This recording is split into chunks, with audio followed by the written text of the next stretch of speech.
저는 오늘 여러분들께 지구 위의 인공태양 만들기, 핵융합 에너지 개발에 대해서 이야기 드리도록 하겠습니다.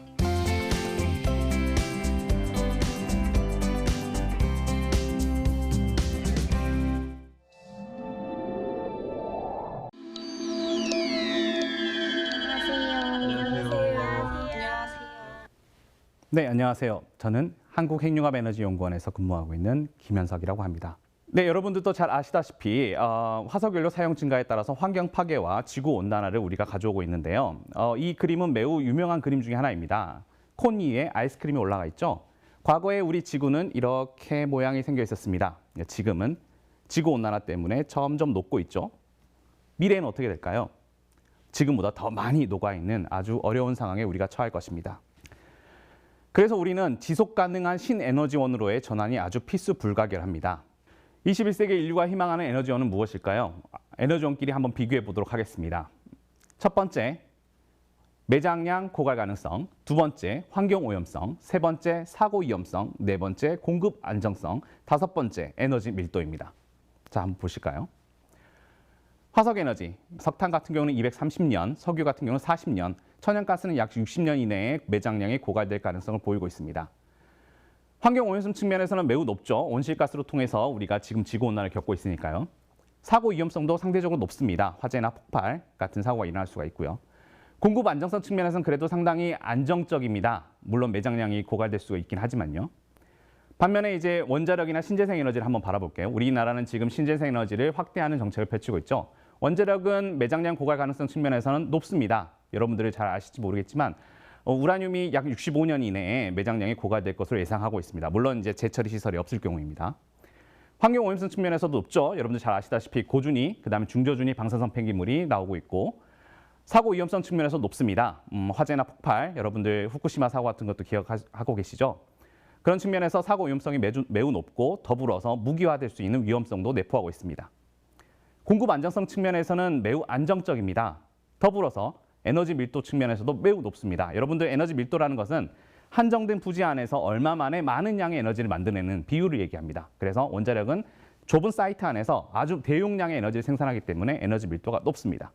반면에 신재생 에너지는 매장량 고갈 가능성이 없고 환경 오염성도 낮고 그다음에 사고 위험성도 매우 낮습니다. 하지만 공급 안정성인 측면에서는 매우 변동적입니다.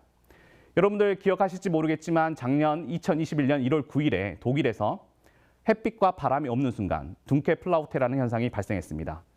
이 상황 때문에 독일에서는 그 당일 수요의 8%만 공급되는 전력 부족 사태가 발생하게 됐습니다. 자, 우리 핵융합 에너지를 한번 바라볼까요? 핵융합 에너지는 자원으로 중수소하고 삼중수소를 사용합니다. 매장량 고갈 가능성은 거의 없습니다. 중수소는 바닷물로부터 얻을 수가 있고요. 삼중수소는 바닷물과 리튬으로부터 얻을 수가 있습니다. 리튬은 전 세계 매장량이 약 4천만 톤 정도 되는 것으로 보고 있고 매장량 고갈 가능성이 매우 멉니다. 또한 환경 오염성 측면에서도 매우 낮습니다. CO2라든지 고준위 방사성 폐기물이 나오지 않고 있습니다. 사고 위험성은 낮습니다. 더불어 공급 안전성 측면에서 볼 때 매우 안정적입니다. 에너지 밀도는 원자력과 똑같이 매우 높은 수준을 보이고 있습니다. 한정된 부지 안에 많은 양의 대용량의 에너지를 생산하고 있습니다. 이 5가지 항목에 대해서 비교해보면 우리 21세기 인류가 희망하는 궁극의 에너지원은 핵융합 에너지라는 것을 알 수가 있습니다. 다음으로 우리가 이제 고려해야 될 것은 국제 정세인데요. 에너지 패권 패러다임의 변화에 대해서 말씀드리도록 하겠습니다. 여기 보시다시피 지역 기반 에너지에서 그 다음으로 기술 기반 에너지로 변화해 나가고 있습니다. 지역 기반 에너지라고 하면 화석연료, 원자력 에너지는 매장 자원 보유국이 패권국이었습니다. 신재생 에너지는 자연 환경을 보유하고 있는 국가가 패권국이었습니다. 이 공평성을 바라보면 상당히 불공평하죠. 반면에 핵융합 에너지는 핵융합 기술 보유국이 패권국이 됩니다. 기술을 보유한 나라가 패권국이 되는 거죠. 에너지 측면에서. 즉 기술 기반 에너지. 현재 에너지 패권 패러다임은 지역 기반 에너지에서 기술 기반 에너지로 변화해 나갔다고 볼 수가 있습니다. 핵융합 기술 개발 노력 등 후천적 투자로 에너지 자립이 가능하나 선제적 기술 확보에 실패할 경우 최초 개발 국가의 기술 이전 제한, 제한적 공유, 그다음에 고비용을 요구하는 등 다양한 장벽이 형성될 수가 있습니다. 그래서 이를 통해서 기술 패권이 조성될 수가 있고 이것은 국가 안보나 기술력에서 매우 저해되는 요소가 될 수가 있습니다. 다음으로 핵융합 에너지 원리에 대해서 말씀드리도록 하겠습니다. 우리는 지구상 위에 태양을 가두고 싶어하고 만들고 싶어합니다. 핵융합 에너지의 근원은 무엇일까요? 스타 에너지, 별의 에너지입니다. 별. 스스로 빛을 내는 별, 이 항성 안에서는 핵융합 반응이 아주 원활하게 활발하게 일어나고 있습니다. 이 핵융합 반응을 통해서 빛을 내게 되고 이 빛을 통해서 우리는 에너지를 얻고 있습니다. 즉 지구상에 만들 인공태양은 이 별의 에너지를 모방하고자 합니다. 그렇다면 이 뜨거운 태양을 지구 위에 어떻게 붙잡아 둘 것인가, 어떻게 만들 것인가, 이게 핵심일 텐데요. 태양에서는 높은 중력으로 핵융합 반응을 일으키고 있었습니다. 높은 압력과 온도 유지가 핵심입니다. 그런 원리로 우리가 사용한 것들이 역사적으로 볼 때 원자폭탄의 폭발력, 수소폭탄이겠죠. 그 다음에 고출력 레이저, 이런 것들을 활용한 연구들이 있었습니다. 하지만 지금 현재에 와서 가장 인기 있는 방법 중에 하나는 고자기장과 전기장을 사용하는 방법입니다. 이 핵융합 연료 물질에다가 우리가 자기장과 전기장을 걸어주면 회전 운동을 하게 되고요. 가속 운동을 하게 됩니다. 이걸 통해서 우리는 핵융합 연료 물질을 높은 압력과 온도로 유지할 수가 있는 것입니다. 핵융합로의 세 가지 조건 한번 알아볼까요? 커플을 많이 탄생시키려면 첫 번째, 남성과 여성이 많이 모여 있어야겠죠. 두 번째, 서로 장시간 함께 있어야 될 것 같습니다. 마지막으로 서로 간에 감정 교류가 있어야지 커플이 많이 탄생하겠죠. 이거를 핵융합 조건에 대해서 한번 대입을 한번 해보겠습니다. 핵융합 반응을 많이 일으키려면 우선 이 원자, 연료, 이 원자들이 많이 존재해야 될 것입니다. 이걸 우리가 밀도라고 합니다. 두 번째, 이 원자들이 장시간 함께 같이 존재해야 됩니다. 이 원자들을 얼마나, 연료들을 얼마나 이 장치 안에 우리가 가둬놨는지로 생각할 수가 있습니다. 그걸 우리가 가둠 시간이라고 합니다. 세 번째, 이 원자가, 핵융합 연료가 고온으로 움직여야 됩니다. 온도라고 볼 수 있죠. 즉, 고온으로 움직인다는 얘기는 핵융합 반응을 일으키기 위해서 이 두 개의 물질이 꽝하게 부딪힐 수 있도록 높은 온도, 높은 운동 에너지를 가한다고 볼 수 있습니다. 즉, 핵융합 반응을 일으키려면 이 세 가지 조건, 밀도, 가둠 시간, 온도, 이게 제일 중요합니다. 그렇다면 밀도, 온도, 가둠 시간을 증가시키기 위해서 우리는 뭔가 매개체가 필요한데 그걸 우리가 플라즈마라고 부릅니다. 플라즈마는 고온의 기체로서 이 원자핵과 전자가 분리되어 자유롭게 움직이는 상태입니다. 여러분들 원자 안에는 원자핵과 전자가 있습니다. 이 두 개가 서로 분리되어 있는 상태, 이거를 우리가 플라즈마라고 부릅니다. 플러스 극성을 띠는 원자핵과 마이너스 극성을 띠는 이 전자, 이 전기적인 성질을 가졌기 때문에 이 전기장에 따라서 가속 운동을 하게 되고 자기장에 따라서 회전 운동을 하게 됩니다. 물을 한번 생각해 보겠습니다. 물을 조금 더 온도를 낮추면 얼음이 되죠. 꽉 짜있는 격자 구조. 여기다가 우리가 열을 가하면 물이 되고 조금 더 열을 가하면 기체 상태가 됩니다. 아직 이거는 중성 상태입니다. 극성을 띠고 있지 않습니다. 여기에 더욱더 많은 열을 가하게 되면 이 원자핵과 전자가 쪼개지게 됩니다. 그럼 서로 이제 극성을 띠게 되고 이 극성을 띠는 상태를 우리가 플라즈마라고 하게 됩니다. 이 플라즈마는 전기적인 성질을 가졌기 때문에 전기장에 가속 운동을 하게 되고요. 자기장에 회전 운동을 하게 됩니다. 이 초고온 플라즈마의 핵융합 반응을 통해서 만들어진 이 중성자의 열 에너지가 증기를 발생시키고 이 증기가 터빈 발전기를 돌려 우리는 전기를 생산하게 됩니다. 핵융합의 역사를 바라보면 초창기에는 직선형 자기밀폐 구조에서 도너츠형 자기밀폐 구조로 왔습니다. 이 도넛 장치를 우리가 토카막이라고 부르죠. K스타 장치도 토카막 장치입니다. 이 도너츠형 자기밀폐 구조를 통해서 우리는 플라즈마의 손실을 줄일 수가 있게 됐고 플라즈마의 밀도를 더 높일 수 있게 됐고 플라즈마의 가둠 시간을 증가시킬 수 있게 됐습니다. 우리나라에 있는 두 개의 핵융합 연구개발 장치는 모두 토카막형을 갖고 있습니다. 플라즈마의 온도는 어떻게 올릴 것이냐? 우리 토카막에서는 세 가지의 가열 장치를 사용하는데요. 첫 번째, 중성 입자빔 주입 가열입니다. 중성 입자빔 주입 가열은 여러분들 당구장에서 당구 치는 것과 혹은 자동차들이 서로 충돌해서 발생하는 에너지와 같습니다. 고에너지 입자 충돌에 의한 가열이며 현재 가장 효과적인, 토카막에서 가장 효과적인 가열 방식입니다. 두 번째 방법은 유도전류 가열입니다. 이 유도전류 가열은 쉽게 생각하면 이 도선에다가 우리가 전류를 흘리게 되면 이 저항물질에다가 전류를 흘리게 되면 이 도선이 뜨거워지죠. 그런 원리를 이용한 겁니다. 모든 토카막 장치에서는 시도하는 방식이긴 하지만 유지 시간이 20초 이내로 제한되고 있습니다. 마지막으로 세 번째, 고주파 가열 방식, 레디오 프리퀀시 히팅이라는 고주파 가열 방식이 있습니다. 이것은 전자레인지 방식과 같습니다. 여러분들 전자레인지에 음식물 넣으면 데워지죠? 데워지는 이유는 이 음식물이 갖고 있는 물 분자의 진동수에 맞춰서 전자레인지가 일정한 주파수를 전달해 주기 때문에 그렇습니다. 이 플라즈마가 회전하는 주파수에 맞춰서 고주파를 쏘아주면은 이 플라즈마가 이 에너지를 흡수할 수 있게 됩니다. 즉 이러한 고주파 가열 방식을 통해서 우리는 플라즈마를 데울 수 있게 됩니다. 이렇게 세 가지를 통해서 우리는 초고온 플라즈마를 만들도록 하고 있습니다. 세계 최고의 핵융합 연구 장치 K-스타. 여러분들께 우리 K-스타 장치를 소개해 드립니다. 가운데에 우리 핵융합 연구 장치 K-스타가 안착되어 있고 이 K-스타의 가로 세로 높이의 길이는 약 10m, 10m, 10m 정도 됩니다. 주변에 저기 초록색으로 보이는 박스들은 중성 입자빈 가해 장치입니다. K-스타는 중성 입자빈 가해 장치가 2개 가지고 있습니다. MBI-1, 그다음에 MBI-2. 그다음에 K-스타 장치 저 뒤쪽으로 바라보이는 쪽에 고주파 가해 장치가 있고요. 그다음에 이 앞쪽에 다른 부속 장치들은 플라즈마 진단 장치들입니다. 우리는 이 K-스타 핵융합 연구 개발 장치를 가지고 세계적인 기록을 선도하고 있습니다. 특히 최근에 이슈가 됐던 장시간 초고온 플라즈마 운전 1억도 30초 운전 결과를 보도록 하겠습니다.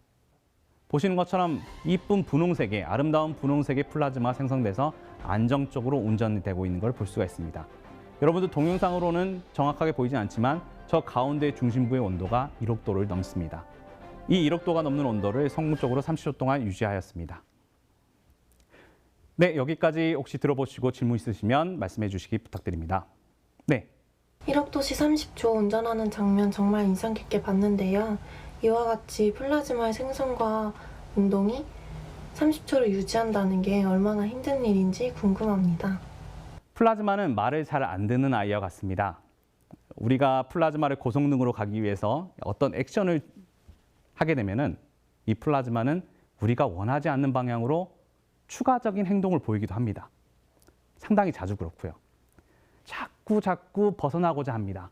이 벗어나고자 하는 것을 우리는 액션을 통해서 추가적인 우리가 외부에 주어지는 액션을 통해서 그 길로 가도록 이렇게 유지해 주긴 하지만 계속 벗어나려고 합니다. 벗어나려고 하니 다시 추가적인 액션을 통해서 이 길을 만들어 줍니다. 이 길을 따라가도록. 하지만 우리가 플라즈마가 움직이는 걸 모두 다 이해하고 있지는 않습니다. 그렇다 보니 추가적인 다양한 실험 데이터를 통해서 우리가 이해한 걸 바탕으로 앞으로 이 플라즈마가 어떻게 움직일까를 예측을 하게 되고 이 예측을 통해서 미리 선제적으로 이 플라즈마의 길을 만들어주고 있습니다. 다음에 우리 목표는 1억도 30초가 아니라 1억도 50초, 1억도 300초까지 목표로 연구를 매진하고 있습니다. K-스타에 대해서 몇 가지 소문들, 사실적인 소문들을 여러분한테 소개해드리고자 합니다. 첫 번째 소문은 K-스타가 명왕성보다 더 차갑다고요? 여러분들 명왕성의 표면 온도는 마이너스 230도 정도 됩니다. K-스타에서 운전되고 있는 이 코일의 온도는 마이너스 268도C 정도 됩니다. 여러분들 앞서 말씀드린 것처럼 플라즈마를 가두기 위해서는 강력한 자기장이 필요한데요. K-스타에서는 일반적인 자석을 사용하지 않고 초전도 자석을 사용하고 있습니다. 이 K-스타의 초전도 자석은 약 5켈빈, 즉 영하 268도C의 냉각 상태로 운전하게 됩니다.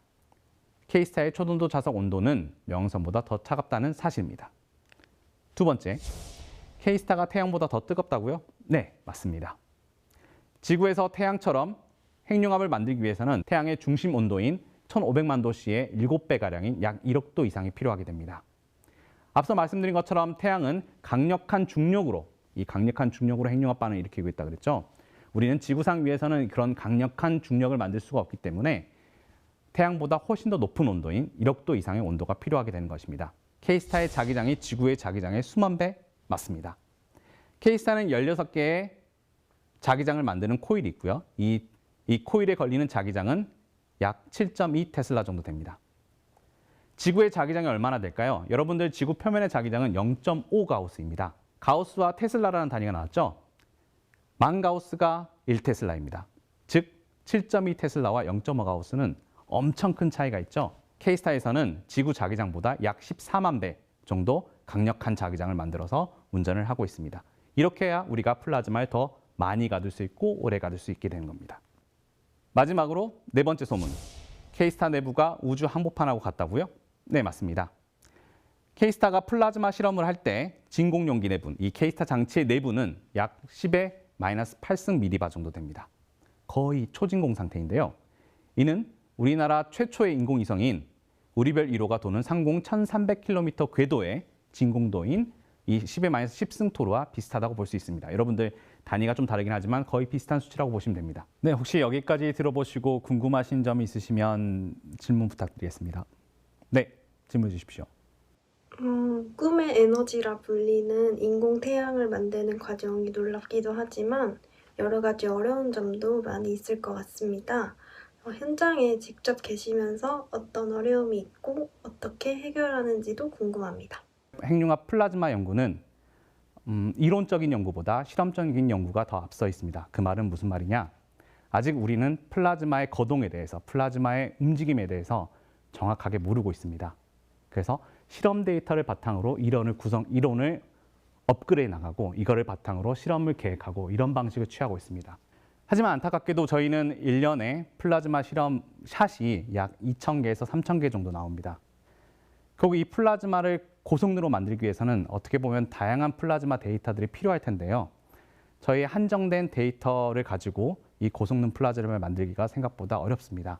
하지만 그럼에도 불구하고 이 제한된 데이터를 통해서 유의미한 결과를 얻기 위해서 고성능 플라즈마를 만들기 위해서 현존하는 최신의 기술들, 예를 들어서 AI를 활용한다든지 혹은 다양한 다른 분야의 최신 기술들 도입하여 고성능 플라즈마를 만들도록 노력을 하고 있습니다. 우리의 핵융합 에너지는 언제쯤 우리 옆에 오게 될까요? 언제쯤 우리는 이걸 통해서 전기를 얻을 수 있을까요? 솔직하게 말씀드리면 핵융합 에너지는 아직 기초 연구 단계입니다.